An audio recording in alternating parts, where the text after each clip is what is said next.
Om Jnanatimirandhasya Jnananjana Shalakaya Chakshurunmilitam Yena Tasmai Shri Gurave Namaha.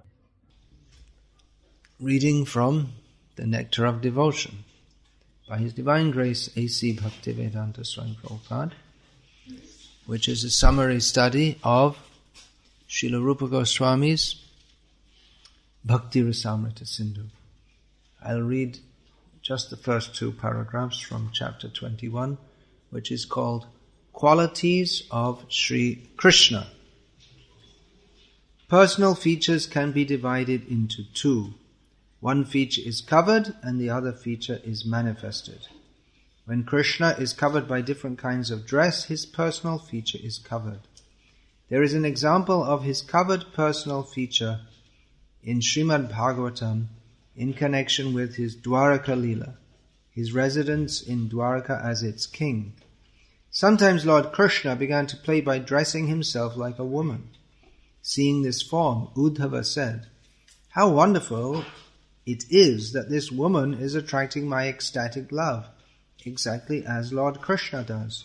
I think she must be Krishna covered by the dress of a woman."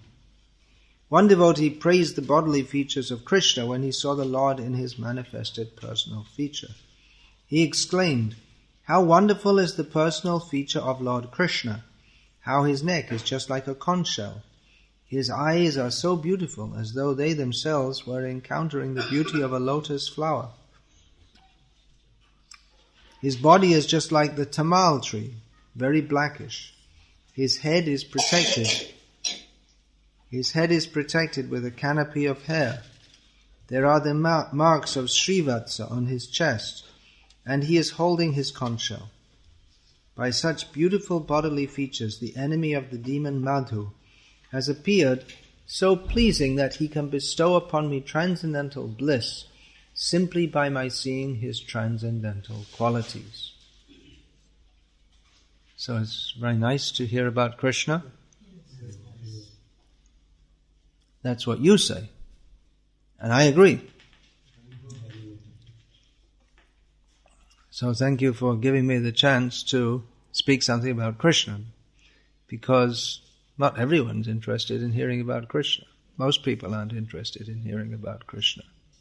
Only very fortunate people are interested in hearing about Krishna. Most people are interested in hearing about other people who are not devotees. Apparently there's some internet site on which there are 20,000 biographies. None of them are about Krishna. I mean, I didn't check it, but I presume none of them are about Krishna. Even some people who write about Krishna, they shouldn't write about Krishna. Isn't it? Everyone should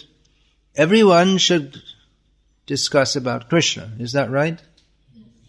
But some people shouldn't do, because they do so in a wrong way.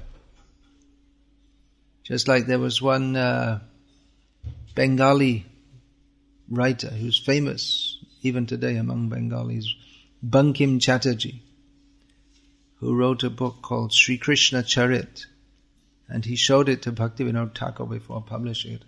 And Bhaktivinoda Thakur had to advise him that actually you got it all wrong. You don't know who is Krishna.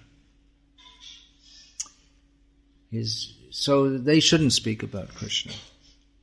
First one should hear about Krishna, then we should speak. Because if we speak according to our mental concoction, then we'll get it all wrong. Some people say that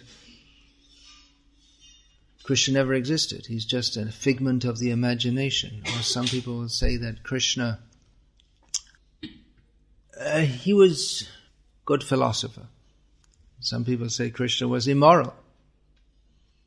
Some people say Krishna is a transformation of the impersonal Brahman, or of Sattva Gun. These are all wrong ideas. Anyway, there's no doubt about it, even people who don't like Krishna, they cannot but admit that Krishna is something very special. Even if you say, I don't believe that any such person as Krishna ever existed,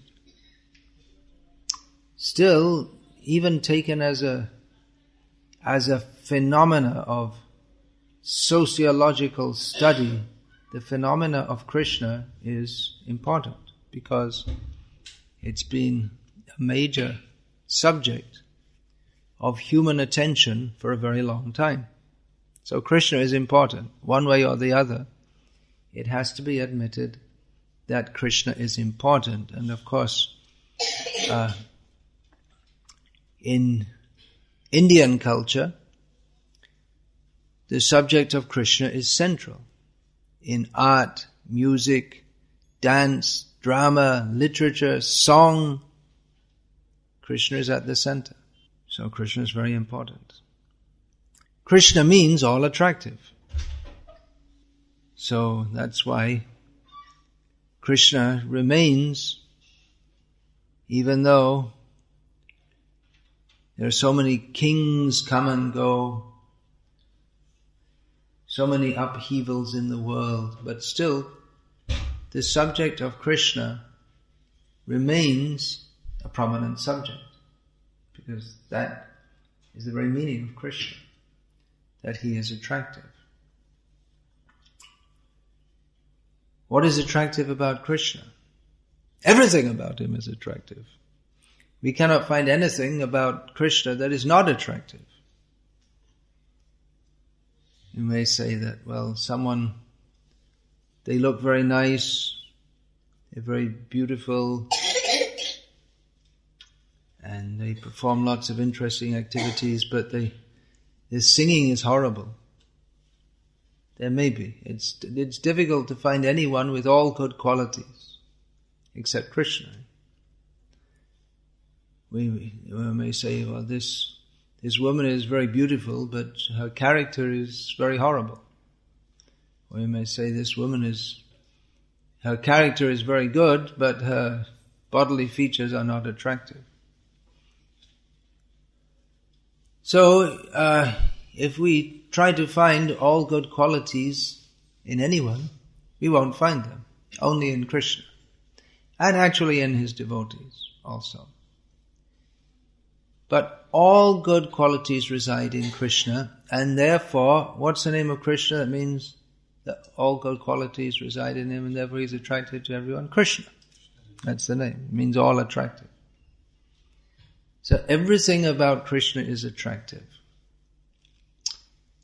And this chapter is titled Qualities of Sri Krishna.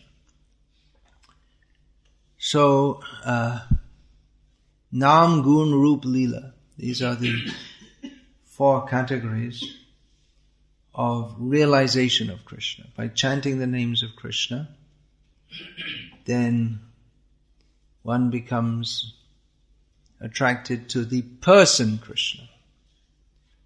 Mayavadis, they may also chant the name of Krishna, and they may have some attraction to the person Krishna, but because of their wrong philosophy, they think that the person is not a person. So it's a very funny thing. The Mayavadis, they also do bhakti, but they're offering their devotion to someone who's not really a person. It's very difficult to understand. I can never understand.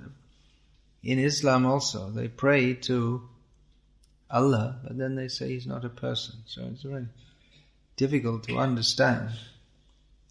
I don't know what the answer to that is, if they have any.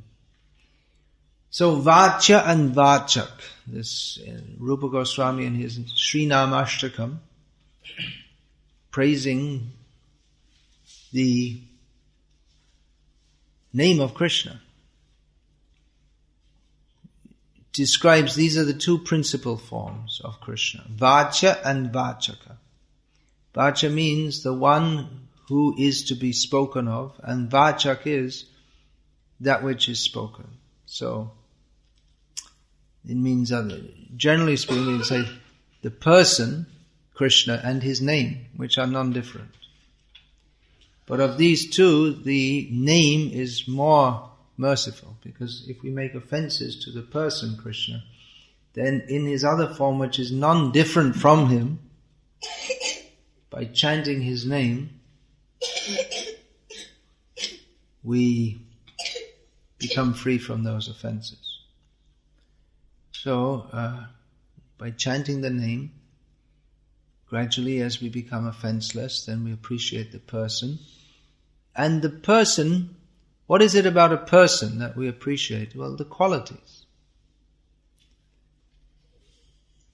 Otherwise, you can get someone's CV, or biodata as it's more commonly called nowadays.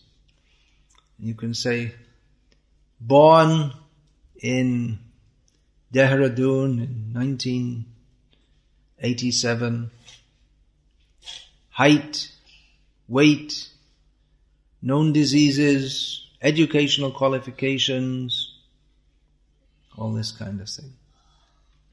But it doesn't,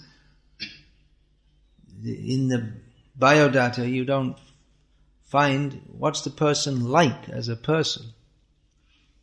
You may find someone who's very highly qualified, but they're not, you shouldn't qualify. Just on the CV you won't appoint anyone for an important job. You have to interview them and try and get some idea of what kind of a person they are. Last time I was in Calcutta, in the newspaper, I was reading that although many Bengalis are highly qualified, they have high qualifications. It was Calcutta newspaper, so they're talking about Bengali. It's that few of them, 5 dinar fine. Give them a 5 dinar fine. Phones off. Now we want to hear news from Vaikuntha. Cut off everything else. If you want to speak on your cell phone, kindly go somewhere else, because we don't want to talk about the material world here. So they were saying that even though many Bengalis are highly qualified, but in general they don't do very well in the corporate world. It said because of their lack of social skills. Which means they don't know how to deal with people properly. They don't know how to interact with others in a manner that is conducive for cooperation. I'm not saying that to criticize Bengalis. I'm just quoting from a newspaper in Bengal. But in other words, the people they find it difficult to get on with. So, Krsna is just the opposite. Not exactly social skills. In the material world, good qualities means how to deal with people in a way that you can, just like there was this book, How to Win Friends and Influence People, which was the first of a whole series of hundreds of books about how to behave with others in such a way that you can get the most out of them. And they discovered that the best way to do that is not to just squeeze them, but you do something for them and they'll do something for you. Mutual cooperation. And then you get your thing done. You get what you want done. So ultimately it's all selfish anyway. That's the nature of the material world. But that's one of the great qualities of Krsna, is that he has all good qualities, but he's not interested in exploiting anyone. He's completely selfless.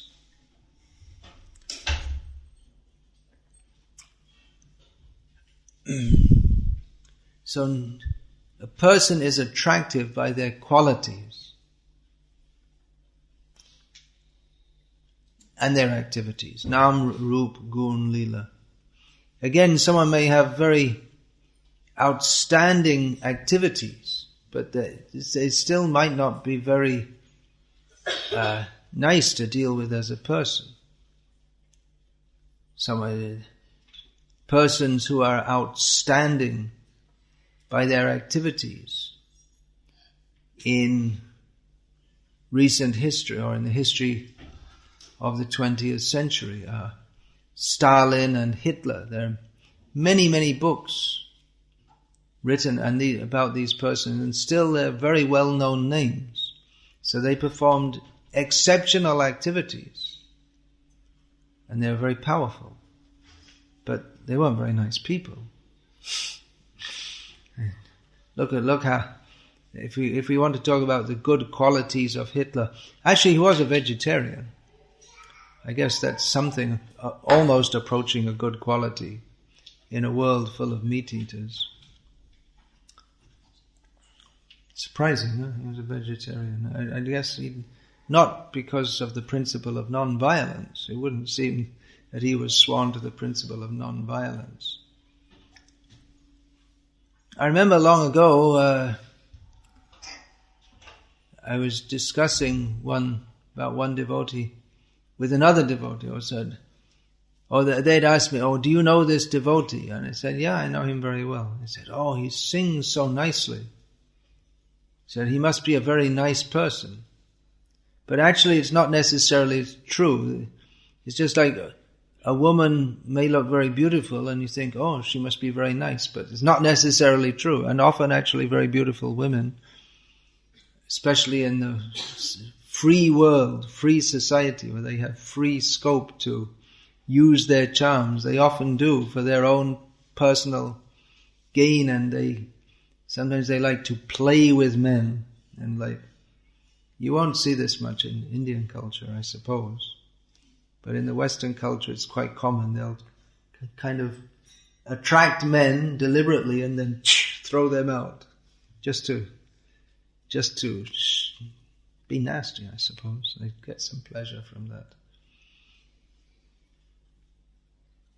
But Krishna, getting back to the subject of Krishna, is not like that. His activities are far more glorious than those of anyone else. What to speak of some little Hitler or Stalin? Now, from our perspective, they don't seem like little people. They're very big people, very major people. But they're very small even compared to the demigods. And the demigods are very small compared to Krishna. Krishna is so great. But in this book, The Nectar of Devotion, it's not very much discussed how he is great. All the scriptures of the world describe how Krishna is great and try to convince us that we should surrender to Krishna because Krishna is great and we are very small.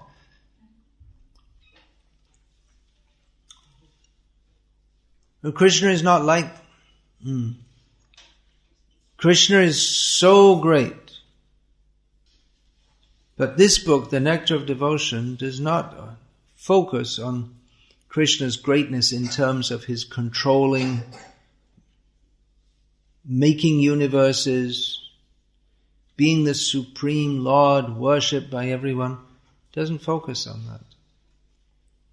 Because this is Bhakti Rasamrita Sindhu. This is concerned with rasa. And the rasa of considering Krishna to be very great, that's not, in terms of rasa, that's not a very high understanding. That is Shanta ras. And that's on the borderline of being a rasa. Is it rasa, or it's not much taste in just considering him to be great. There's a lot more taste in not considering him great.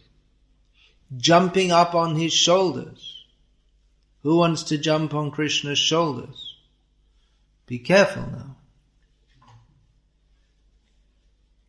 Great devotees in Sakya Ras, they may jump on Krishna's shoulders, but that's not for everyone. One has to actually be intimate with Krishna in that relationship to do so. What to speak of kissing Krishna, as the gopis do. Mother Yashoda, she's also a gopi. She also kisses Krishna. But in terms of rasa, considering Krishna great, that restricts the flow of loving exchange. That's why I was saying that. No, I wasn't talking about that last night, but who is supreme? Narayana or Krishna? Well, both. They're because they're the same person. But if we say who's the original and greatest form, well, some people will say Narayana. That's true. If we consider in terms of manifestation of greatness. Actually, even in terms of manifestation of greatness, Krishna is more than Narayan. But Narayan always shows this mood of dignity, opulence, and greatness. That is his distinguishing characteristic. But Krishna, he doesn't show that. And he often appears to be very ordinary. Just like playing with his friends, some of whom may jump on his back. So Krishna appears to be very ordinary. But if we consider from the platform of rasa vichar, then Krishna is supreme, because in relationship with Narayana, that goes only in 2.5 rasas, except for Lakshmi.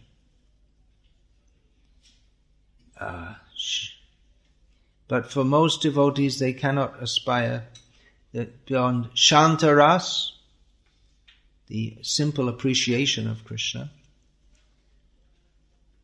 Dasya Ras, the mood of service to Krishna. This is the predominating rasa in relationship with Narayana. Most devotees, they identify themselves as their servant, which is very good. We're not saying it's bad. Although Raghunath Das Goswami, from that high platform, he says, well, you better be careful, otherwise you might fall down to Vaikuntha. So, we're just trying to get up, but there we go again.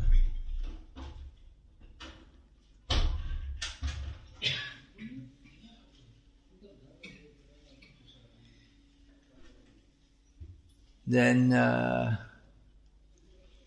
there's also, we're going to say 2.5 rasas.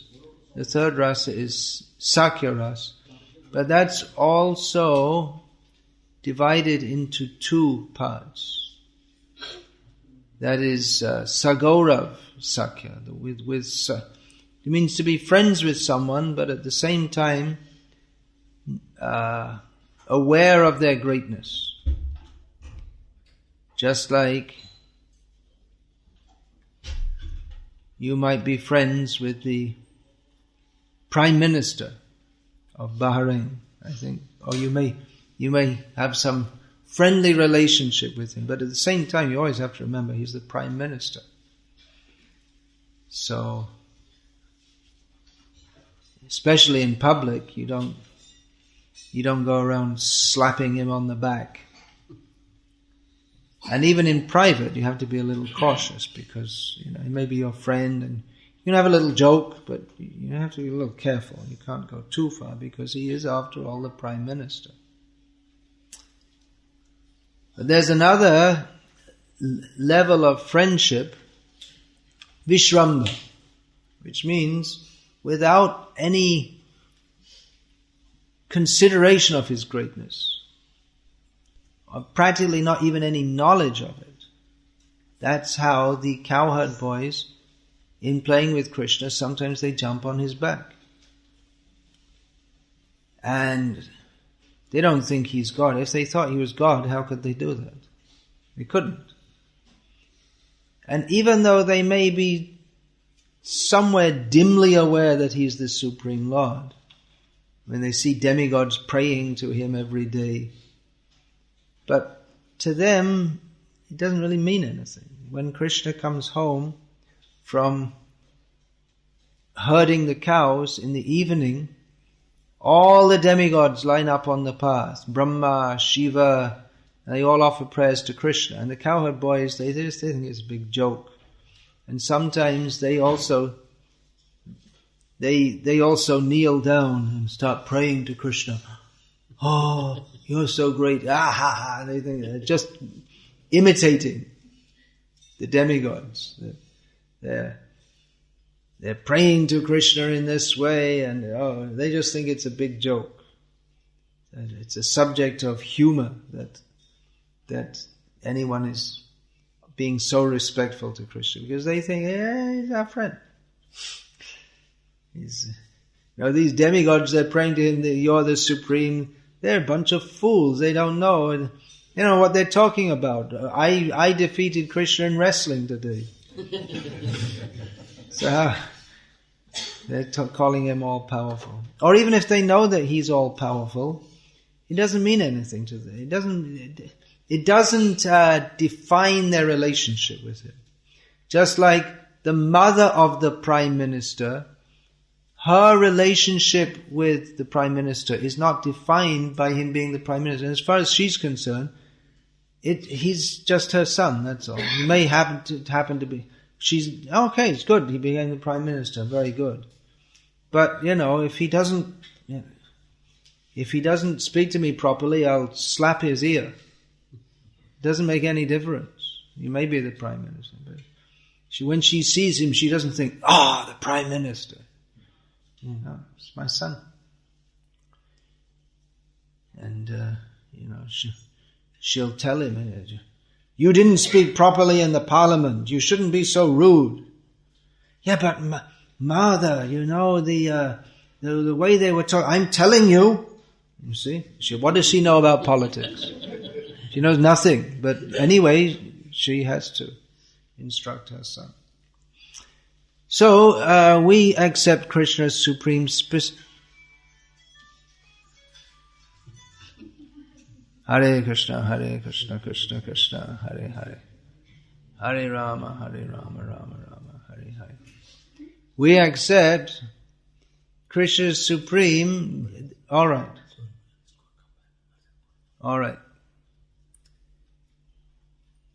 We accept Krishna as supreme. He may be supreme or he may not be supreme.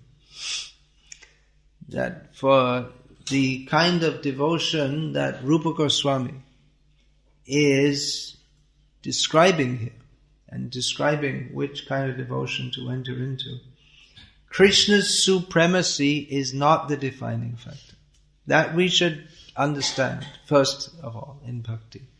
How great is Krishna? Why should we understand that? So we surrender to him, because there's no relationship with Krishna without surrender to him. How can the cowherd boys jump on the back of Krishna? Because they're completely surrendered to him. They don't even know all these terms, and they don't have an idea of exactly of surrender, but just all they want to do, all the devotees of Vrindavan, they're all just thinking how to make Krishna happy in all respects. So their surrender has come to such a concentrated point. It's completely part of their being. They don't see Krishna and think, oh, he's the Supreme Lord. Okay, I have to bow down. Or, he's the Supreme Lord. If I don't bow down, I'll go to hell. Okay, I better bow down. They don't think such things. They're just in such a close relationship with Krishna that they're only thinking how to make Krishna happy. And that becomes so natural to them that they can climb on his back. They're not thinking, I'm going to make Krishna happy. They may even be thinking, I'm going to show Krishna, he's not such a big guy. He's always there.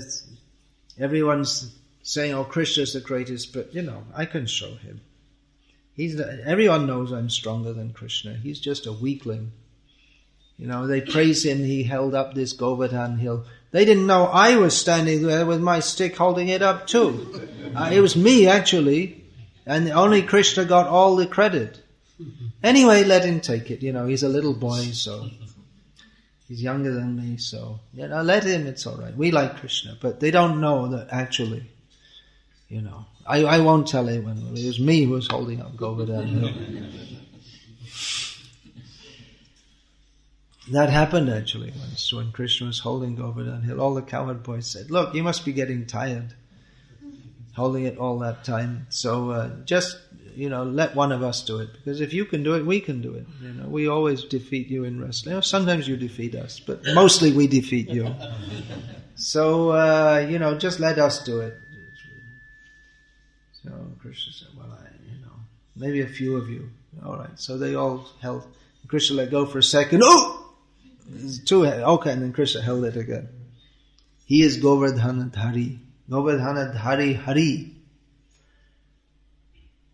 So this rasa, this exchange with Krishna. Now you may say, all right, well the cowherd boys climb on his shoulder. I've used that example about 50 times already in this lecture. It's a very good example. It's a standard example given to show how in the freedom of exchange with Krishna, it's not inhibited by any thought of how great is Krishna. And that develops further into Vatsa. Not exactly develops further, but a more developed stage of it is Vatsalya Rati and Shringa or Madhurati. The sentiment toward Krishna or attachment toward Krishna as a parent or as an intimate lover. Now we may say, well, that's all right, but there are plenty of boys who play in this world, and so they climb on each other's back, and there are plenty of parents, and there are plenty of lovers, so that's there in this world also. That is, but the intimacy of love between Krishna and his devotees, that is the source of unimaginable bliss. Happiness in this world, of course, that whatever happiness is in this world is a perverted reflection of the happiness of the spiritual world. But there is some happiness in family life. Otherwise, why do people get married? Why should you work hard or break your head all your life? I mean, yan maitun adi grihamedi sukham hitucham. The center of family life is sex, but that's insignificant. But if it's only sex, then there's no need to get married. Which is, as Prabhupada noted, then that what is the use of keeping a cow if milk is easily available in the market? Why go to all the trouble of keeping a cow? So it's like that. In the modern world with free sex, people don't get married. Why should you have all the trouble of getting married if you can get what you want anywhere you want, anytime you want, anyhow you want? So why bother going to all the trouble of getting married? Well, there is a kind of pleasure in having children and having an ongoing relationship with your husband or your wife. So these exchanges are there. We can find them all in the material world. Shanta, Dasya, Sakhya, Vatsalya, Madhurya. Those are all there.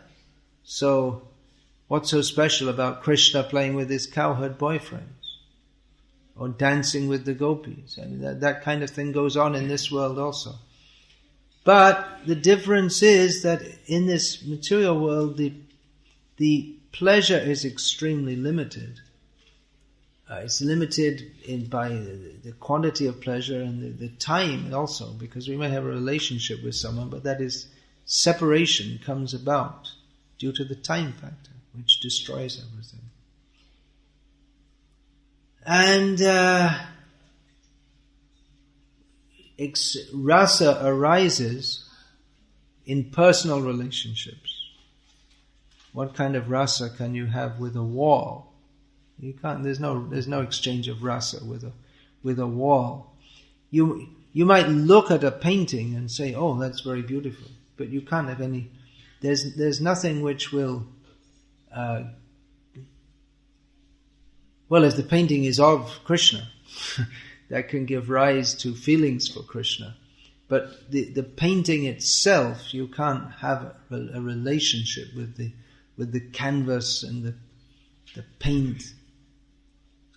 So rasa is based on relationship, and again the relationship develops to the extent that of the qualities of the person and the activity, the qualities and the activities, all this name, form, qualities and pastimes, they're all interlinked.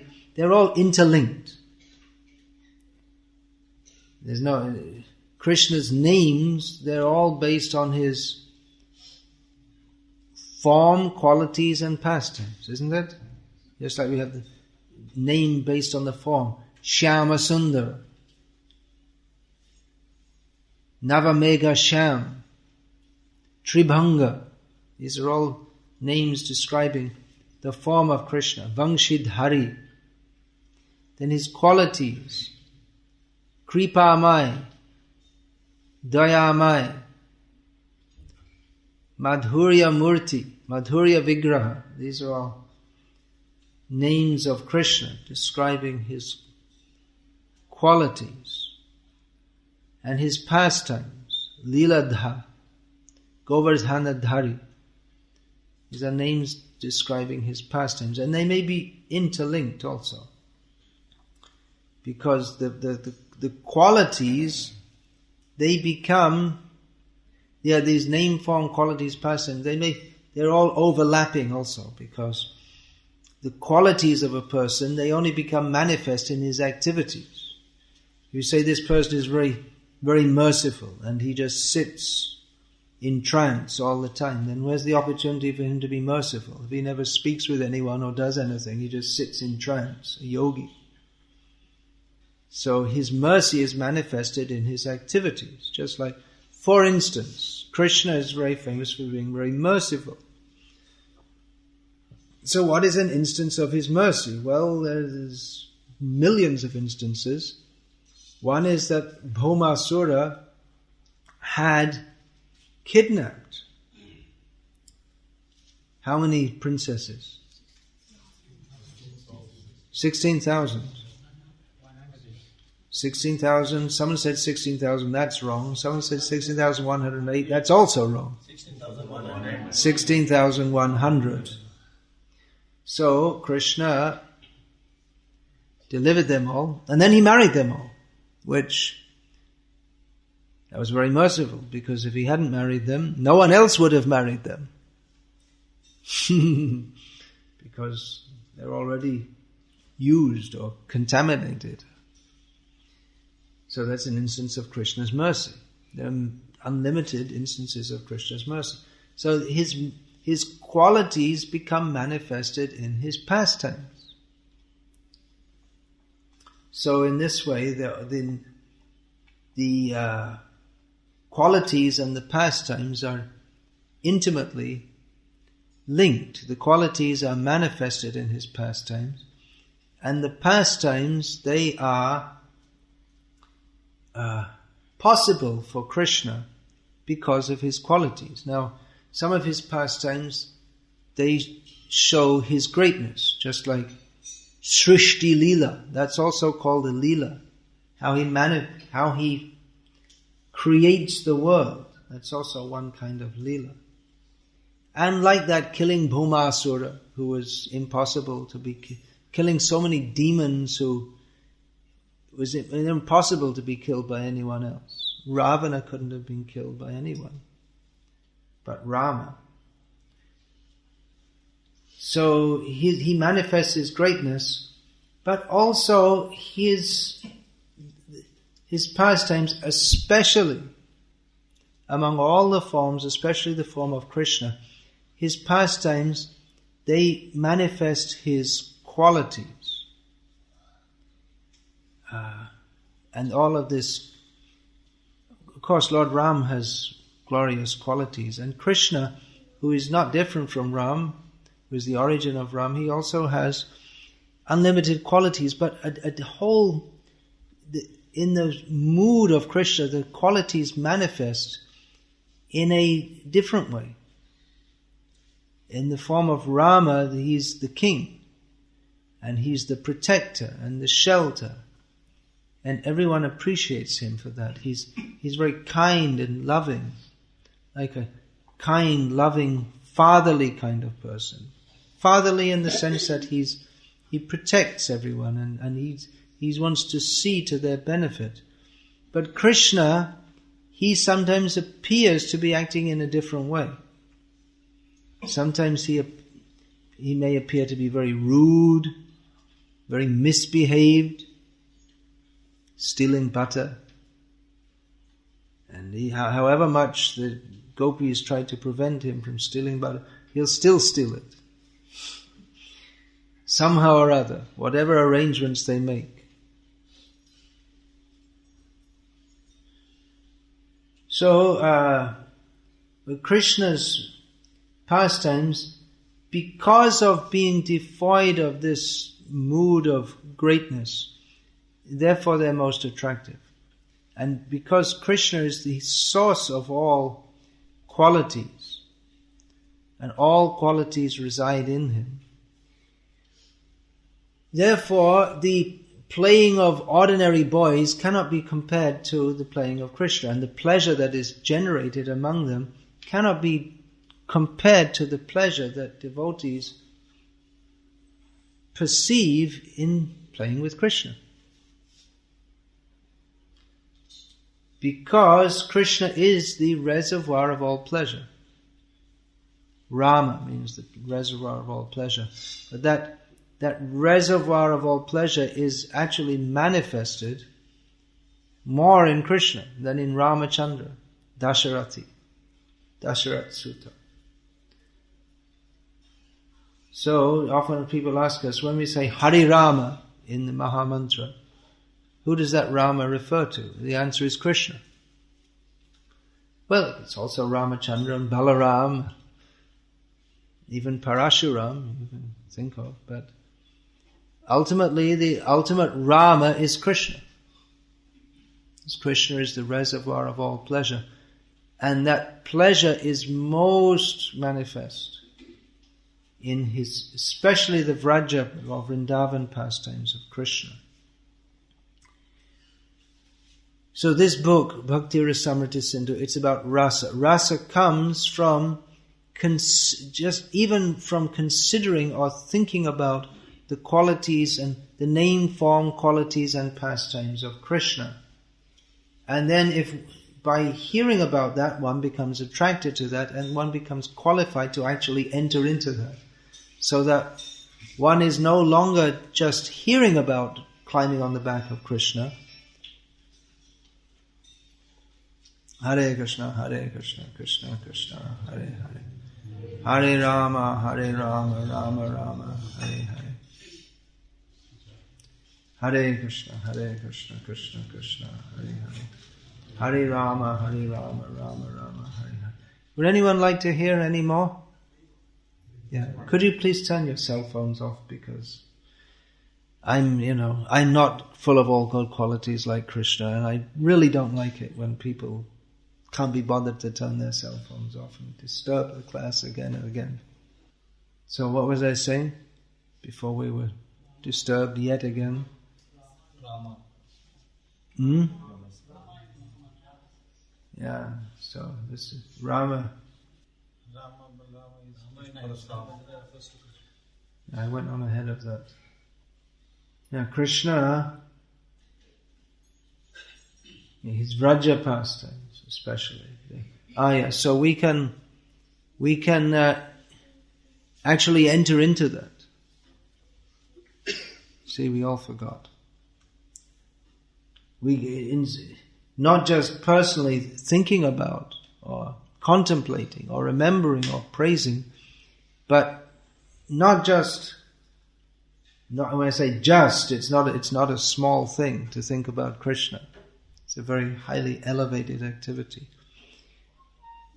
But apart from hearing about the cowherd boys climbing on the back of Krishna, if we're particularly attracted to Krishna, the cowherd in pastimes, we will also get the opportunity to do that ourselves. That's the whole point. This process of bhakti is to enter the pastimes of Krishna and join with Krishna, as Srila Prabhupada often said. By chanting Hare Krishna and serving Krishna, we will get the opportunity to see Krishna face to face and dance with him. So that is what the whole process of bhakti at our level is aimed at. Becoming attracted to Krishna, so that attraction becomes so natural that we live with Krishna. Anyway, Krishna's everywhere, but we're not thinking of Krishna. We're attracted to the names, forms, qualities and activities of other persons. It is natural to be attracted to the name, form, qualities and activities of persons. If we don't become attracted to the names, forms, or if we don't awaken our attraction to the names, forms, qualities and pastimes of Krishna, we'll be attracted to the names, forms, qualities and pastimes of mundane people who appear to be attractive. Just like, I don't think there's anyone in the whole of India above the age of maybe 6 or 7 who has not heard of Amitabh Bachchan. Especially in North India. Maybe in Tamil Nadu they didn't hear of him, but they would have heard of some Tamil film star. So the tendency to worship someone, it's focused on film stars. Here's another one, household name in India, Sachin Tendulkar. You see, you may ask, here's Bhakti Vikasa Swami. What have I got to do with Sachin Tendulkar? Nothing. No interest in the person. But just the fact that I live in India and, I'm no interested in cricket either.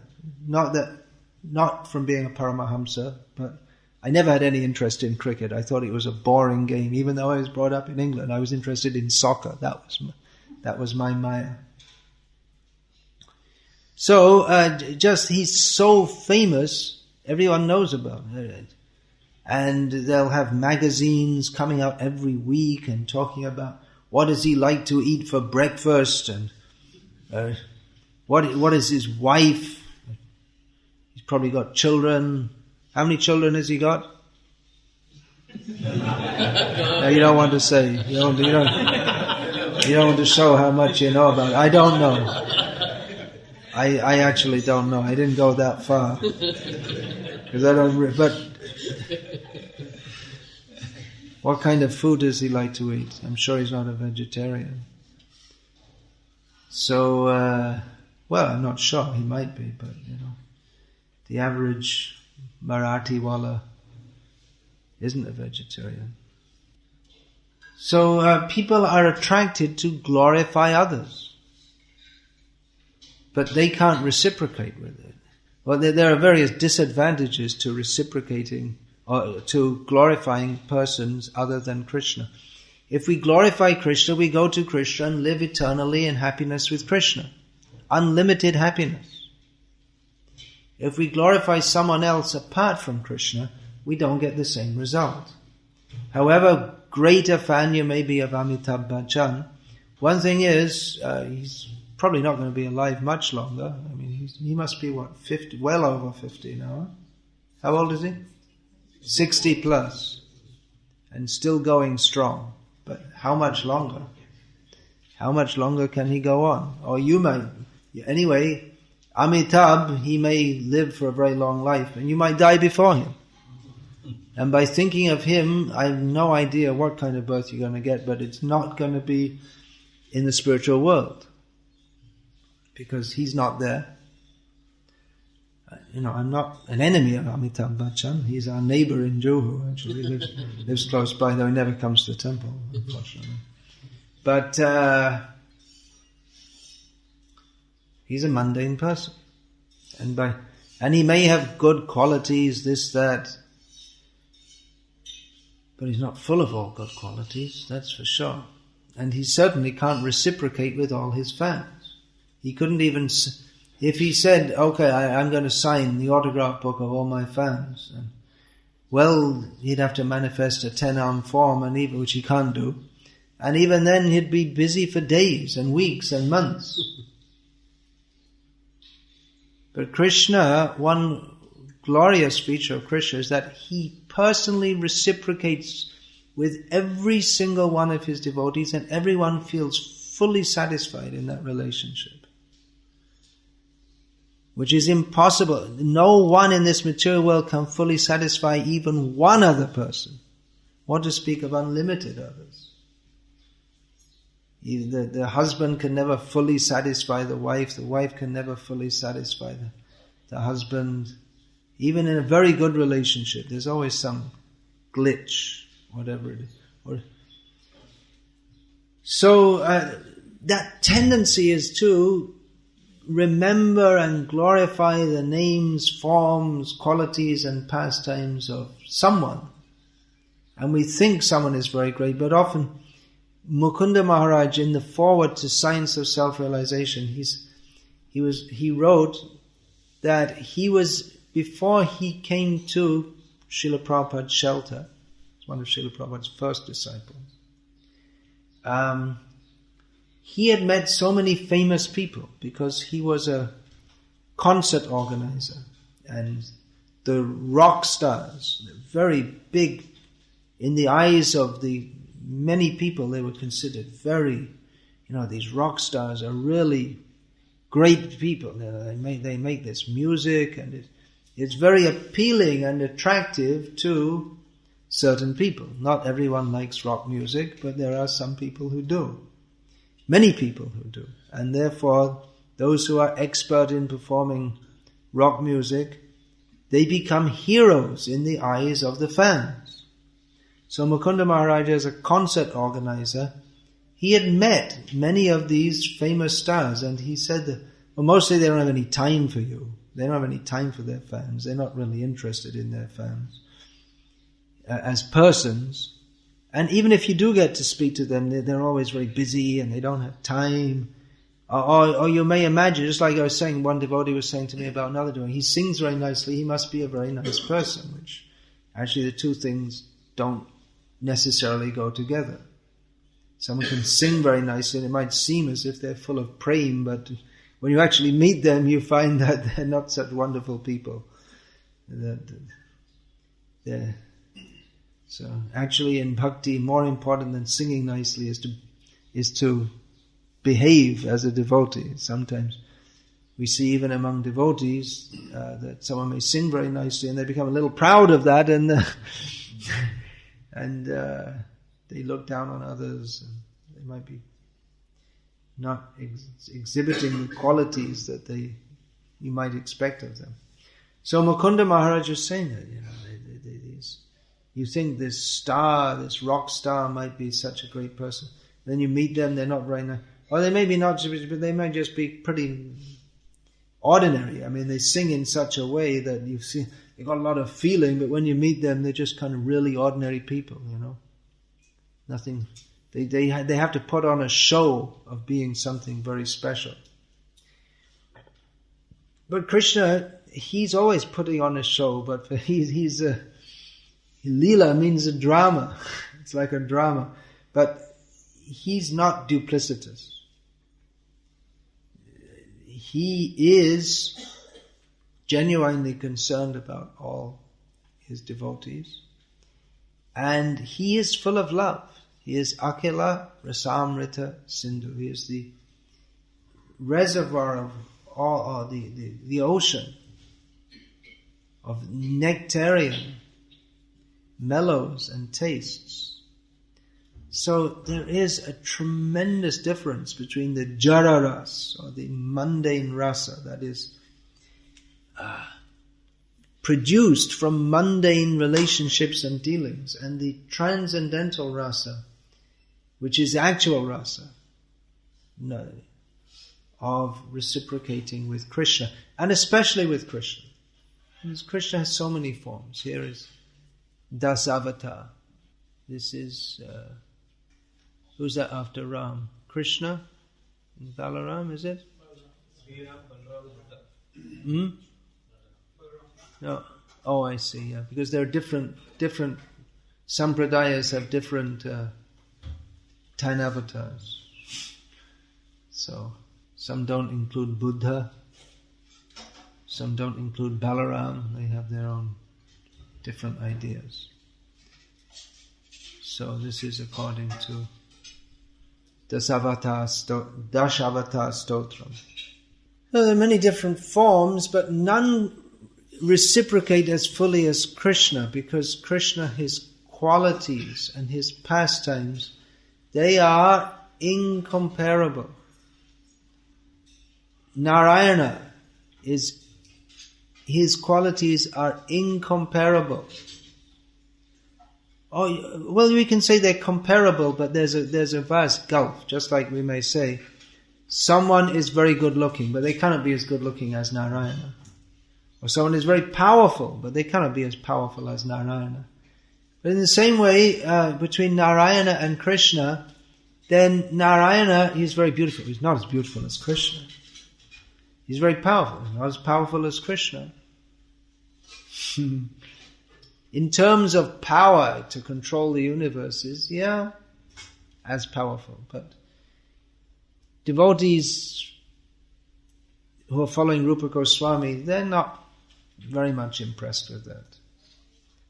The attractiveness to attract all the three worlds by his qualities, his beauty, that they consider, that's very powerful.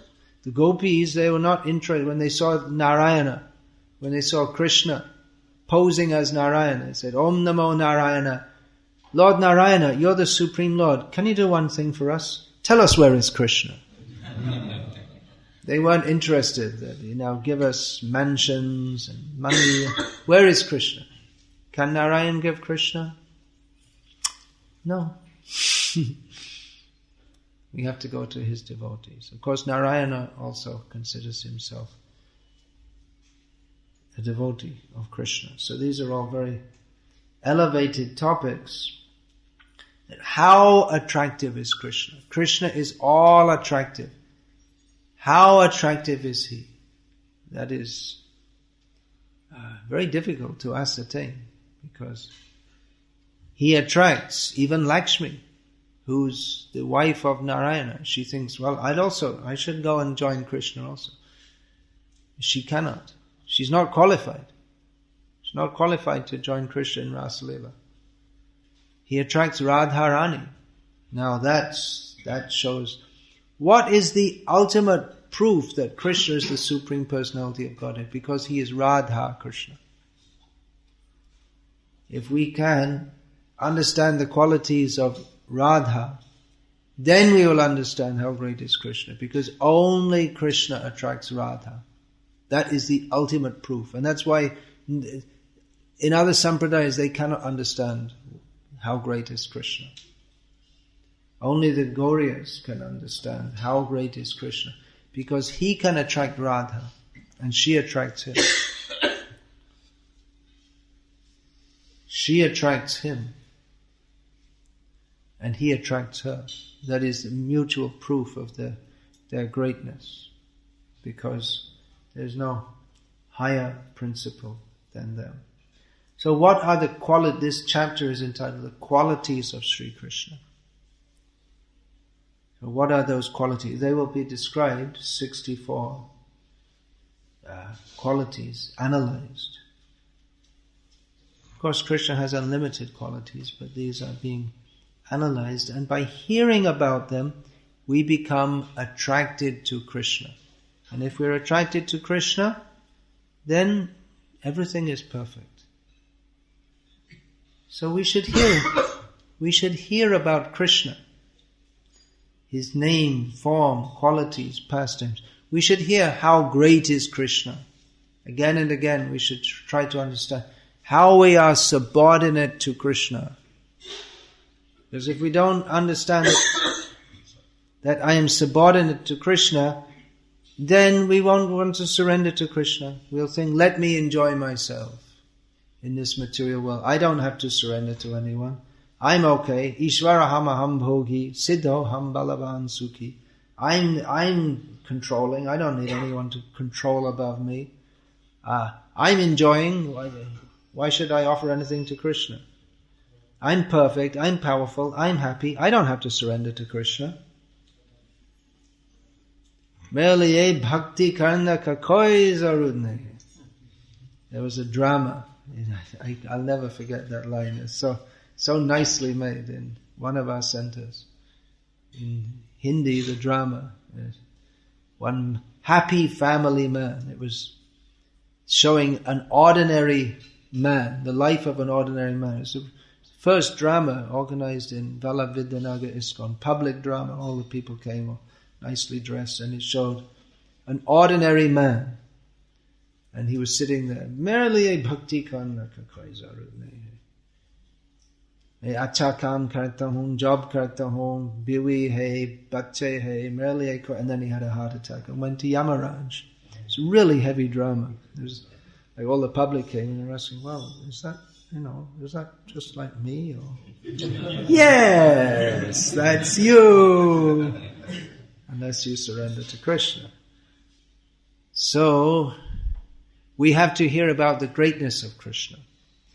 But we should also hear about the sweetness of Krishna, the personal qualities of Krishna.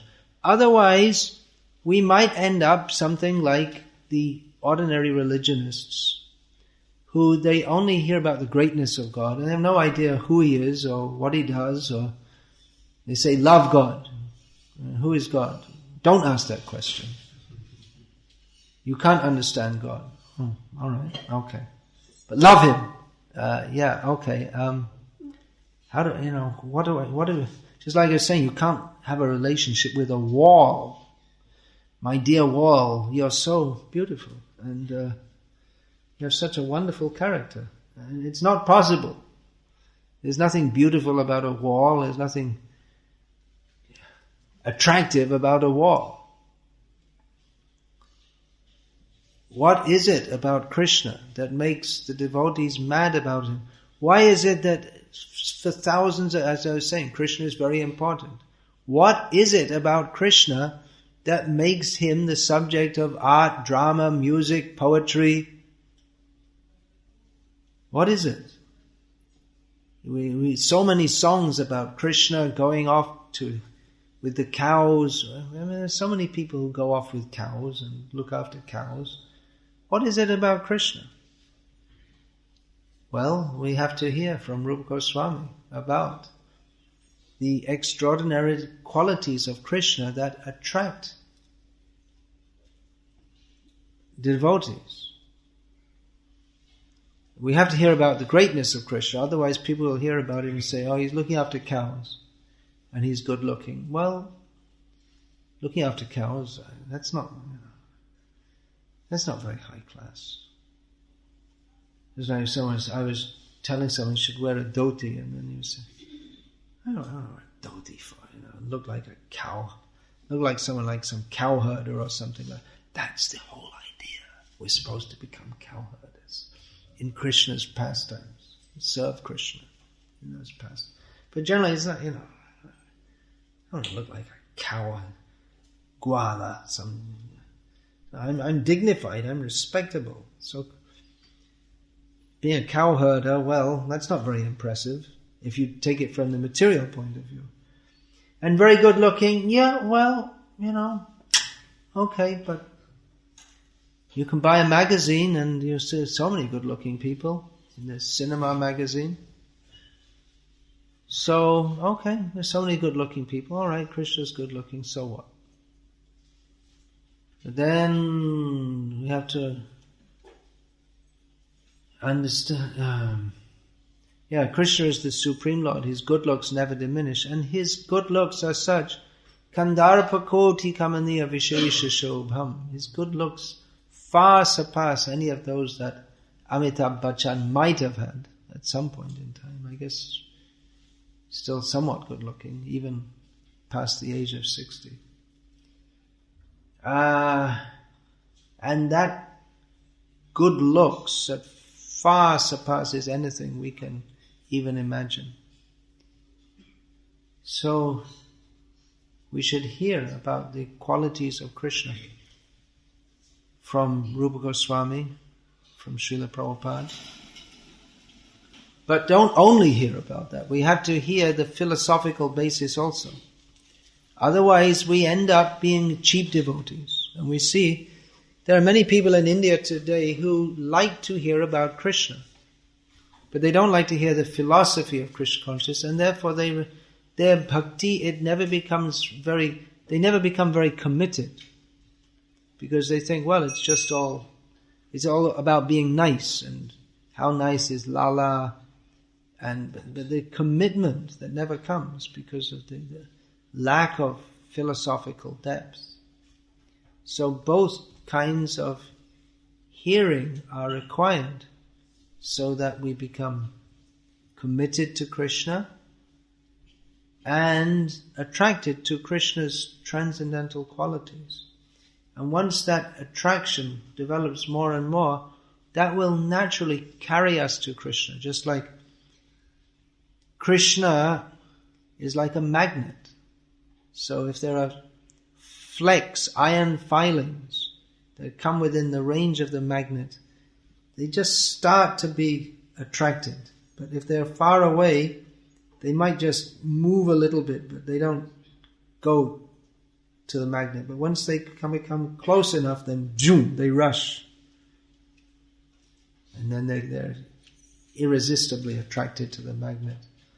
So if we start to awaken our attraction to Krishna, Madguna Shruti Matrena, then simply by hearing about Krishna's transcendental qualities, then we become attracted to Krishna in such a way that even attaining liberation becomes unattractive to us. The highest attainment is to go beyond, or generally conceived of as the highest attainment, is to go beyond attraction to mundane Nam, Rup, Gun, Lila, to mundane Rup, Sparsha, Rup, Shabda, Sparsha, Drishya, Rasa is one of them, mundane taste.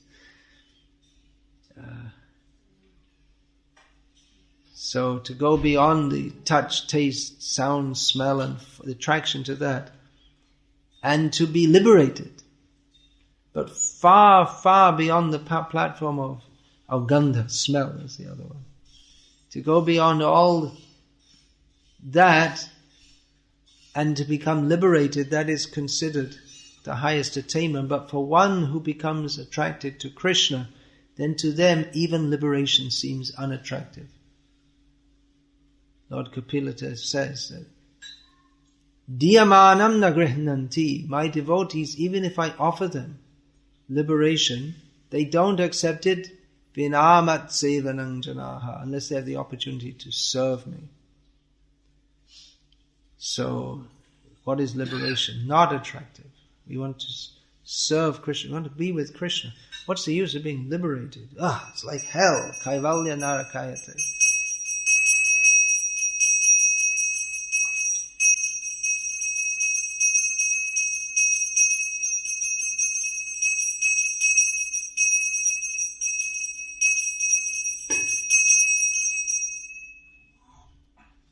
Very sweet bell. Sound is pleasing to Krishna. When a class is going on, it's a good idea to ring it quietly. or get a very small bell.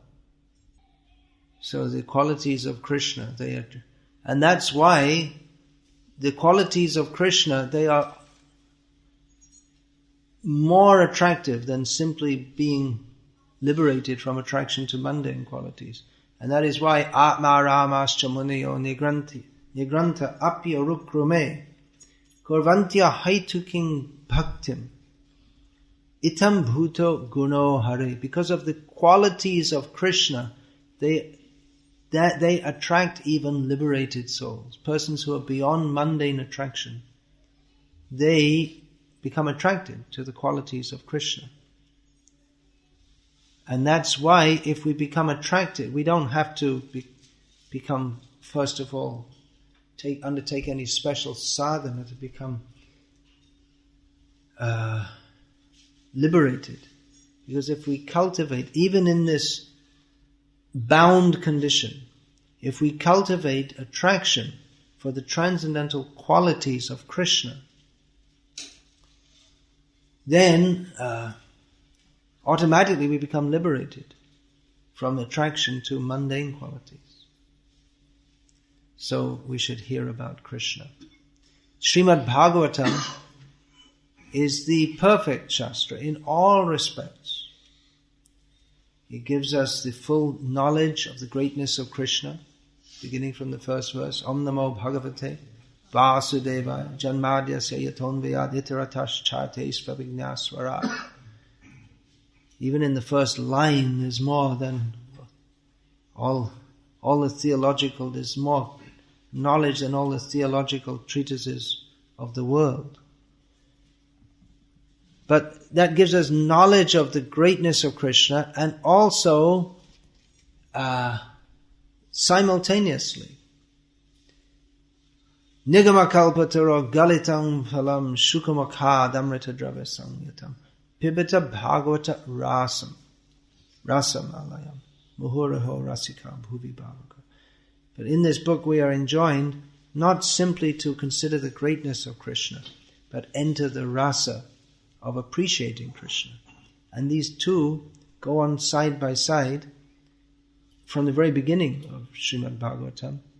And if we become qualified to actually enter the 10th canto of Bhagavatam, then there is forgetfulness of Krishna's greatness and appreciation of his extraordinary transcendental qualities. Not exact full forgetfulness, but just like that, like the Prime Minister's mother. It doesn't become the major factor in our bhakti. So let us become attracted to the transcendental qualities of Sri Krishna and not cultivate attraction for mundane film stars, sports stars, politicians, or anyone else. And although in this mundane sphere it is natural to be attracted to putra dara grihadishu, children, wife, home, and everything else that goes with it, we should know that our real attraction should be to Krishna. Does that mean we should all become sannyasis? In one sense, yes, but our ultimate aim is to be born in a cowherd family in Vrindavan, in the spiritual world, and be intimately related with Krishna, to enter the family of Nanda Maharaj. Krishna Shanshar Karo.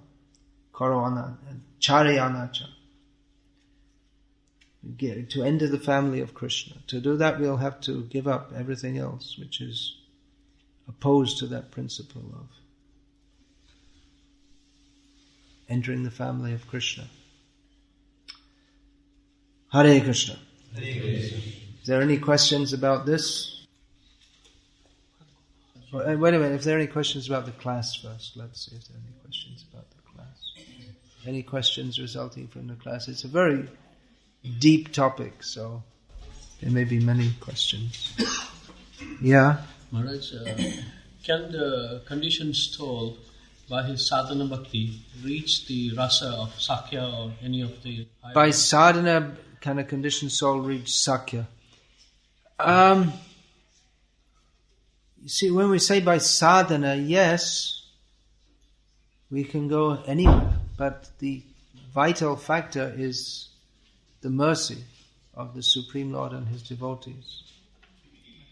Otherwise, by sadhana alone, it's a long, difficult process. So the sadhana, practically we can say all of that is to attract the mercy of Krishna and His devotees. When Krishna becomes pleased, he sees this person is sincerely trying to serve me. So all right, let him come. Otherwise, who's qualified to serve Krishna?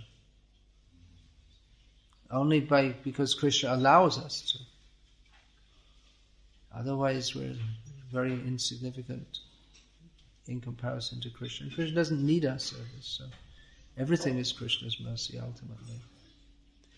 But yeah, there are certain activities which attract Krishna's mercy. If one eats meat, drinks wine, has illicit sex and does gambling, and even worse, if one is offensive to Krishna and His devotees, directly offensive, then it's not going to attract Krishna's mercy. In general, of course, Krishna, He's not limited. He can give His mercy whenever, wherever, however, whoever. But sadhana is the declaration to Krishna that I want your mercy. Now, please reveal all these. I'm chanting your name. Jagannatha Swami Nayana Patagami Bhavatale. Please reveal yourself. So sadhana, sadhana is not useless. Sadhana is required. Without sadhana, then where's the question of advancement? At our level, bhakti means sadhana. We're on the level of vaidhi sadhana. We have to do sadhana, otherwise there's no bhakti whatsoever. But from that sadhana bhakti comes the higher levels of bhakti. Yeah, then any other questions? What's your question? So, being an insignificant soul in the karmic life, while we just read some episode from Srimad Bhagavatam of Jad Bharat and Raja Rahukal, and then they are discussing about how come you are so much blessed with these spiritual things, and then the solution is given. You have to smear the dust of the devotees all over your body. Yes, one can achieve an elevated stage. Rahuganaita tapasa nayati nacheja nirvapanad grihadva nachandasa. What's the next word? Vinamahatpada rajobhishekam. That it's not, one cannot achieve an elevated position simply by performing austerities or studying the Vedas, performing varnashram dharma duties. One has to smear one's body with the dust of the lotus feet of the devotees. Yeah, but that shouldn't be pretentious. Nor should one think that the dust is, it's just something, okay, just take it very easily. That is exemplified by one's attitude of total surrender. Taking the dust of the devotees' feet means you put yourself figuratively totally below them. So if you just take the dust but you don't care to surrender, then it's pretentious. If you think, okay, now I'll just take the dust and bus, my job is done. But that's indicating total surrender. And also we shouldn't think that, I'll just walk up and take some. No. You have to consider it. Are you qualified for that? It's not just such a cheap thing. Don't take it cheaply. Yeah, any other question? Among the two types of people, the one set of people who do not believe in the form of the Lord, like Nirakara, another set of people who say... Do you have another mic? Because not everyone can hear this. Do you have? And I have to I'll repeat the question. You can repeat it, but still there'll be others who will not hear it clearly. Then I'll have to repeat it. So say it as briefly as you can. Give the gist of it, which is the best way to say it anyway. Yeah. There are two sets of people. One set of people who believe that there is no form of do not believe in the form of the Lord. Another set of people who say that... Or they say that the form of the Lord is subordinate to the, as you said, Niraka. Then the Supreme is ultimately without form. Another set of people who say, I am God, you are God. Like we normally see in Badrinath. I am God and you are God. Yeah, it comes to the same thing. It comes to the same thing. Because if we say that every form is God, that means there's no specific form. You're saying in Badrinath. Why in Badrinath? Everywhere. It's a different way of saying the same thing. If we say that there is no ultimate supreme form, ultimately the Supreme has no form. That's one class of people say. Another says everyone is God. That means the same thing. Ultimately, no one's God. Because God means the Supreme. Supreme means above everyone. But if everyone's God, then no one's above anyone. That means there's no God. Comes to the same thing. Alright, so Hare Krishna, we'll start to wind this up. You probably have lots of rounds to chant. I do also. Yes. Maharaj, Maharaj, does every jiva has a constitutional position in the spiritual world in a particular manner? Does every jiva have? Yes, everyone has their constitutional position in service to Krishna. Yes. So if a person is in Shantaras before when he came down, so when he goes back to the kingdom of Godhead, does he will Shantaras only? Will one be re-established? Yes. Mukti hit vanyata rupi swarupendra vivastitihi. Mukti means, ultimately mukti means to give up the present forms which we have and be re-established in our constitutional position. Yes. That's the general case. Although there may be some shift, but generally not. This is maybe difficult to understand, all these topics, but this much we have heard from our acharyas. They have described like this. So let us go on discussing and hearing and remembering Vaikuntha Katha, topics of the spiritual world. Otherwise we'll be victimized by topics of this material world. Election Katha, cricket Katha, terrorist Katha. Well, as long as we're in this world, we have to be at least somewhat cognizant of it. But by hearing Vaikuntha Katha, we will live in the spiritual world, even while being within this material situation. Vangshidas Babaji, this book about, he was in this world, although here's from the book, although physically present in this world, he had little connection with it. He hardly spoke to anyone. He spoke to his deities. For him, there was no day, night, no time for eating, probably didn't eat.